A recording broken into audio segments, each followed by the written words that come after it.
चांद पर जागेगा भारत का चंद्रयान-3, नासा साइंटिस्ट ने दिया बड़ा बयान। क्या चीन और रूस ने ब्लॉक कर दिए हैं भारत के चंद्रयान-3 के सिग्नल? क्या है वो तरीका जिसे चांद पर अभी इसरो करने वाला है बड़ा गेम? दोस्तों, चांद के ऊपर चंद्रयान-3 जागने का नाम नहीं ले रहा है। हालांकि ये सोने से पहले वहां पर बड़ा इतिहास रच चुका है। दुनिया के अंदर दोस्तों स्पेस मार्केट 600 अरब डॉलर का है और उसमें केवल भारत 2% की हिस्सेदारी रखता है। यानी आज की डेट में भारत की हिस्सेदारी बहुत ही कम है। और लेकिन दोस्तों जो हिस्सेदारी है वो अब बढ़कर के 50 अरब डॉलर तक बहुत जल्द पहुंचने वाली है। और इसी की वजह से दोस्तों अब बड़ी साजिशों का पिटारा खुलने शुरू हो चुका है। लेकिन दोस्तों चांद के ऊपर चंद्रयान-3 का नहीं जागना इसरो को बहुत चिंतित करने वाला भी है। बेशक इसने अपने टारगेट्स को कंप्लीट कर लिया है, लेकिन अगर ये जागता तो फिर ये बड़ा धमाका कर सकता था। और दोस्तों अब इसको लेकर के कुछ ऐसा खुलासा हो रहा है जो आपकी भी नींद उड़ा करके रख देगा। क्योंकि दोस्तों धरती से जो सिग्नल जा रहे हैं वो वापस लौट करके नहीं आ रहे हैं। चंद्रयान-3 पर अब कोई रेस्पॉन्ड नहीं हो रहा,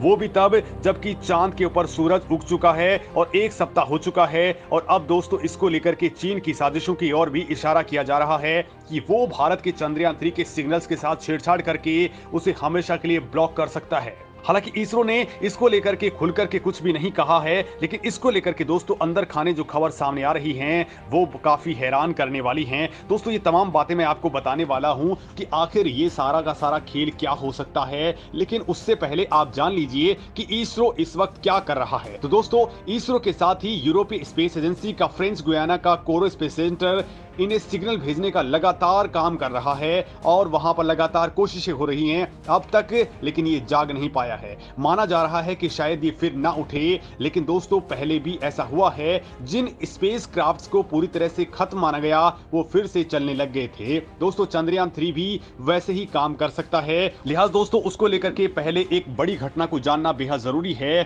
क्योंकि अमेरिका ने एक मिलिट्री सैटेलाइट लॉन्च किया था और दोस्तों वो वहां पर काम करना बंद कर चुका था, उसके सिग्नल्स मिलना बंद हो गए थे। लेकिन दोस्तों साल 2018 में एस्ट्रोनॉमर स्कॉट टिली ने एक ट्रांसमीटर सिग्नल को पकड़ा। बाद में उन्हें पता चला कि नासा का वही मिलिट्री इमेज सैटेलाइट है जिसे धरती की ऑरोरा की स्टडी के लिए भेजा गया था और स्पेस एजेंसी ने 2005 में इसे संपर्क खो दिया था। लेकिन 13 साल बाद ये फिर से खोजा गया और इसकी बैटरी पूरी तरह चार्ज थी और काम भी कर रही थी। दोस्तों नासा ने भी सैटेलाइट को दोबारा खोजने की पुष्टि कर दी। अब दोस्तों जिस साइंटिस्ट ने वो सैटेलाइट खोजा था उसने चंद्रयान-3 को लेकर के भी बड़ी बात कही है। उस साइंटिस्ट का नाम है स्कॉट टिली और उसने कहा है कि चांद के ऊपर गड्ढे हैं, पहाड़ हैं, कई बार सतह के बराबर नहीं होने की वजह से रेडियो सिग्नल्स वहां नहीं पहुंच पाते हैं। उन्होंने कहा है कि अगर मैं इसरो की जगह होता तो चंद्रयान-3 के लैंडर को लेकर के क्या करता। मैं अगले चंद्र दिवस तक सिग्नल लगातार भेजता रहता, चंद्र यात्री के बाद सुबह फिर सिग्नल भेजता। इस थोड़े से प्रयास के बाद बड़े लाभ मिल सकते हैं। खैर दोस्तों ये बात नासा की सैटेलाइट खोजने वाले साइंटिस्ट ने कही है, लेकिन इस मामले में इसरो के वैज्ञानिकों ने भी बड़ी बात कही है। इसरो के पूर्व चीफ किरण कुमार ने कहा है कि चंद्रयान-3 मिशन के लैंडर और रोवर की बैटरियां -200 से लेकर के 250 डिग्री सेल्सियस के तापमान को झेल पाने के लिए नहीं बनी थी। ऐसे में सूरज निकलने पर उनका फिर से काम करना संदिग्ध ही था। हालांकि इसरो ने उम्मीद नहीं छोड़ी है।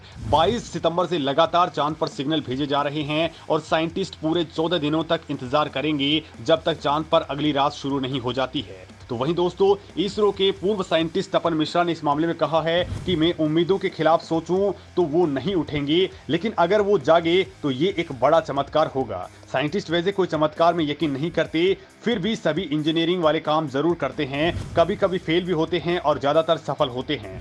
मैं कामना करता हूं कि इस बार भी इसरो के साइंटिस्ट सफल हो। वैसे दोस्तों इसरो का मूल प्लान ये नहीं था, लेकिन अगर वो यानी कि विक्रम लैंडर और रोवर प्रज्ञान रात बीतने के बाद में फिर से रिवाइव करते हैं तो इसरो अपने कमिटमेंट से काफी आगे निकल जाएगा।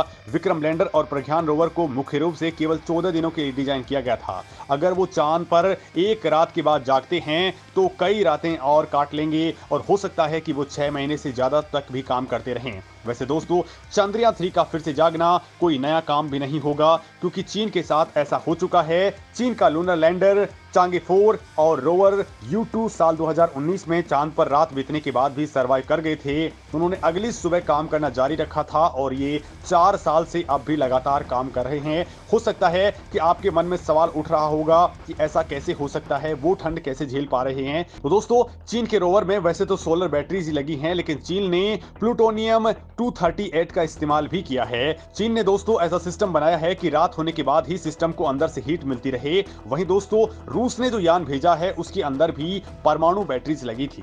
रूसी मिशन को प्लूटोनियम रेडियो आइसोटोप डिवाइस के साथ में डिजाइन किया गया था, जो परमाणु बैटरी जैसा ही कुछ होता है। परमाणु बैटरी गर्मी पैदा कर सकती हैं, जो उपकरणों को कम तापमान में भी जमने से बचा सकती हैं। हालांकि दोस्तों, हमारे चंद्रयान 3 में ऐसी चीज नहीं लगाई गई थी, लेकिन दोस्तों इसरो को उम्मीद थी कि ये फिर से जाग सकते हैं। इसके लिए इसको लगातार कमांड भेजी जा रही हैं। दोस्तों, इस काम में दूसरे ऑर्बिटर्स और बाकी के टेलीस्कोप्स की भी मदद ली जा रही है, जिससे सिग्नल्स को कैप्चर किया जा सके। दोस्तों, कोशिश है कि विक्रम लैंडर और रोवर प्रज्ञान रात के बाद में फिर से जाग उठेंगे, लेकिन वक्त निकलता जा रहा है और ऐसे में कुछ लोग ये सवाल उठा रहे हैं कि चांद के आसपास काफी इंटरफेरेंस हो सकता है। वहां पर इस वक्त कई सारे स्पेसक्राफ्ट मौजूद हैं जो चांद के चारों ओर घूम रहे हैं या ये सतह पर पड़े हुए हैं। और बड़ी बात यह है कि चीन का रोवर तो इस वक्त वहां पर काम भी कर रहा है, तो चीन वहां पर कुछ बड़ा खेला कर सकता है। दोस्तों, चीन, रूस और जापान के यान चंद्रयान 3 के सिग्नल्स को ब्लॉक कर सकते हैं या फिर नॉइस पैदा कर सकते हैं। हालांकि इसरो की तरफ से इस मामले में तो कुछ नहीं कहा गया, लेकिन स्पेस की दुनिया में कुछ भी हो सकता है। दोस्तों, आपको ध्यान ही होगा कि जब लास्ट टाइम चंद्रयान 2 भेजा गया था और उसके बाद में भारत ने एक अपना जासूसी सैटेलाइट भेजा था, उस वक्त भी ऐसा कहा गया था कि चीन की वजह से बड़ा गेम पलट गया था। दोस्तों, चीन की टेक्नोलॉजी पर भरोसा नहीं किया जा सकता है। वो कुछ भी बखेड़ा खड़ा कर सकता है और वो अक्सर ऐसा करता भी रहा है। लिहाजा दोस्तों, भारत के कुछ वैज्ञानिकों को ऐसा लगता भी है कि चीन वहां पर हमारे यान के सिग्नल्स को ब्लॉक कर सकता है, क्योंकि वहां पर हमने अपने यान को स्लीप मोड में डाल दिया था और उसी वक्त चीन अपने ऑर्बिटर्स और अपने यान्स के जरिए वहां पर ये बड़ा खेल कर सकता है, यानी कि भारत के चंद्रयान को फिर से वो ब्लॉक कर सकता है वहां पर, और ऐसा काम शायद वो कर भी पाया होगा। दोस्तों, इस मामले में आपका क्या सोचना है, कमेंट करके जरूर बताएं। साथ ही इसरो अब कौन सा नया यान भेजने वाला है।